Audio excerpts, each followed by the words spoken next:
विमानतळावर आकर्षक नोकरी देण्याचा आमिष दाखवून एका खासगी कंपनीनं महाराष्ट्रातील हजारो सुशिक्षित बेरोजगारांना गंडा घातल्याचा आरोप करण्यात येतोय। शासकीय भरतीप्रमाणेच पारदर्शक प्रक्रिया असल्याचा देखावा निर्माण करून प्रत्येक विद्यार्थ्याकडून 500 ते 700 रुपयांची फी वळवण्यात आली।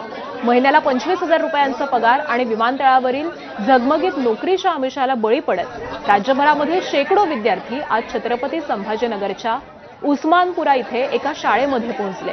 पण आपली फसवणूक झाल्याचा दावा आता या विद्यार्थ्यांनी केलाय। कंपनीने सर्व विद्यार्थ्यांना ऑनलाईन संगणकीय परीक्षा होणार असल्याचं सांगितलं होतं, मात्र प्रत्यक्ष केंद्रावरती एकही संगणक उपलब्ध नव्हता। अधिक विचारणा केली असता परीक्षा घेण्यासाठी आलेली कथित थर्ड पार्टी कंपनी देखील हात वर करत आम्हाला काहीच माहिती नाही असं सांगत असल्याचं या विद्यार्थ्यांनी म्हटलंय। मला एक 500 किंवा 600 रुपये पर 50 रुपये एक्झाम घेतलेली आहे, म्हणजे सर्व 500 मध्ये गेलेलं आहे ते। आणि ही परीक्षा कसली होती? म्हणजे ही NIA CSA NIA कडून होती exam, customer service associate as a एअरपोर्टला, असं आम्हाला सांगितलेलं होतं। आणि ऍक्च्युली या एक्झामचं कसं आहे की आता माझा आयडी आणि पासवर्ड विसरला होता, तर मला व्हॉट्सअप आलं होतं की तुमचा आयडी आणि पासवर्ड हा आहे।